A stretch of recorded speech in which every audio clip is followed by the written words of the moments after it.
So in the Jane Eyre episode, I asked you, what do you consider a series? And if we could play around with the concept a little bit.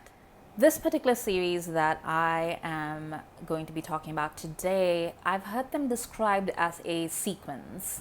And I think that's a really good way to put it. I'm talking about Georgette Heyer, who is a literary giant, and her sequence of books, starting with These Old Shades. These Old Shades was supposed to be a sequel to The Black Moth, which is the first book published by Georgette Heyer.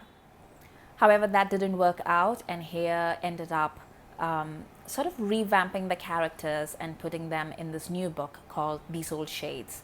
And the title is a reference to the fact that these new characters had shades of the old characters from The Black Moth. I don't really know how the reader is supposed to make sense of that, though, unless you knew the story, but maybe her readers at the time understood. Conventional wisdom will tell you that Georgette Heyer basically invented the Regency romance. Now, actual experts will tell you that's a bit of an exaggeration, but I think we can all agree that Heyer changed the Regency romance forever, for everyone that came after her. Her level of detail and research into the social customs, the names, the dresses, the language, the slang, it is so perfect and it is so well done that I think a lot of people just depend upon her to have done their research. These Old Shades, however, is set in Georgian England, so it takes place about 60 years before what we commonly think about as the Regency period. The lead pair in These Old Shades are Leonie and the Duke of Avon, who are basically legendary in romantic circles, especially in historical romance circles. I don't think I've ever come across anybody who turned their nose up at These Old Shades. Avon is basically a complete bastard who is transformed by the power of love. If that sounds like a cliche to you, that's because it probably is, but the charm of a well-done cliche is just intoxicating.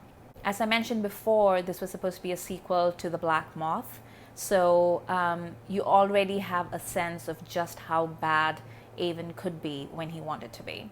And even in this book, there are allusions to the fact that he kidnapped this woman, that he has no morals, he plays deep at cards, he drove people to ruin, possibly to their death.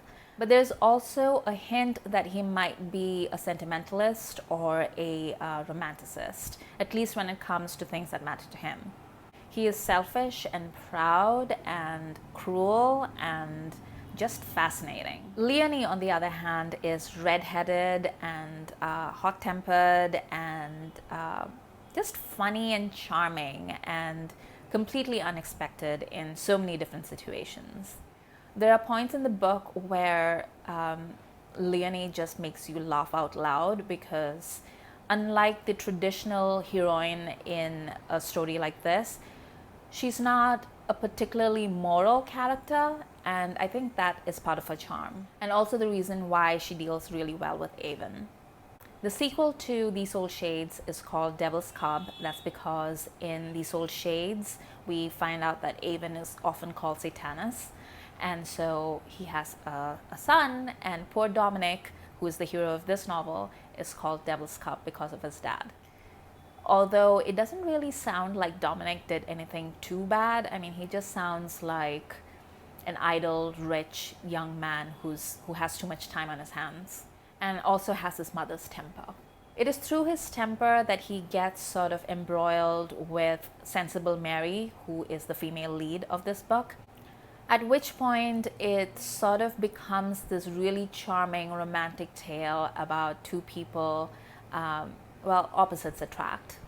Mary doesn't really think she's good enough for him, but also thinks she's too good for him at the same time, and it's a very interesting dynamic that they put up.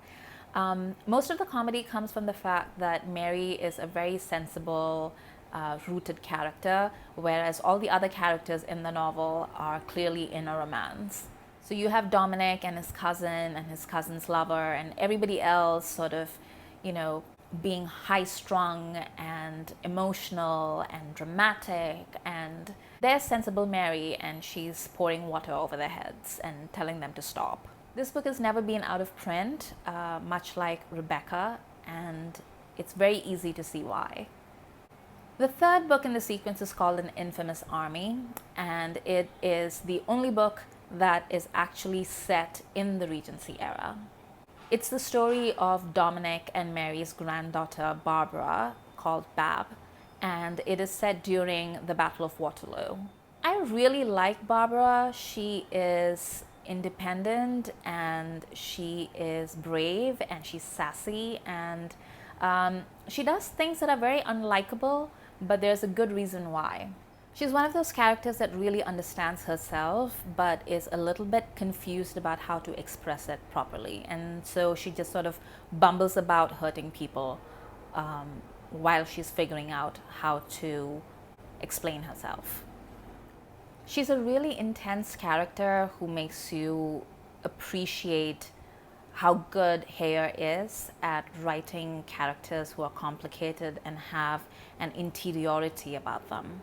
Charles, on the other hand, is very much a nice guy type, but he's not boring. Like, he's not just a nice guy. You kind of see that he's able to look underneath the surface, and it's not like, obviously it's Barbara's beauty that first gets his attention, but he does really fall in love with Barbara the person and how complicated she is. And what I really love about him is that he's willing to stick up for her, even though she makes it so difficult for him so many different times. However, this book really is a historical masquerading as a romance, because it's a really detailed history of the Battle of Waterloo. So much so that it was actually taught at British military school. If you're looking for complicated characters and a really good historical setting, and you like descriptions of war, then this is a good book for you. The last book in this sequence is actually, it actually takes place before the events in An Infamous Army, and it's the story of Charles's brother, Worth. And it's a story of how his brother marries his sister-in-law, Judith.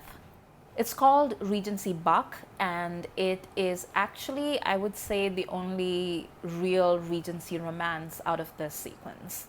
I have really complicated feelings about this book in that I really enjoy the setting, and a number of real-life characters show up in supporting roles throughout this book, which make it very interesting to me. But the problem with this book is that every single character in this book, other than Charles, is basically the most unlikable people. Worth is an ass. Judith is unbearable. Perry is loathsome. I really wished that every single one of them would die. I am aware, however, that I am in a minority when it comes to this book. There are a lot of people who really love it. I just am not one of them. If you've never picked up a Heyer before because you thought it was too girly, or maybe because you thought, well, historical romance doesn't really sound up my street, I would really suggest that you choose one of these books and see how far you get, because I think in terms of witty dialogue, amazing descriptions, character development, you couldn't do better than Heyer. I really enjoy her, and she is one of my all-time favorite novelists. When I need a pick-me-up, a Heyer novel will usually do the trick. I can't recommend this sequence enough. For more videos, please hit the subscribe button.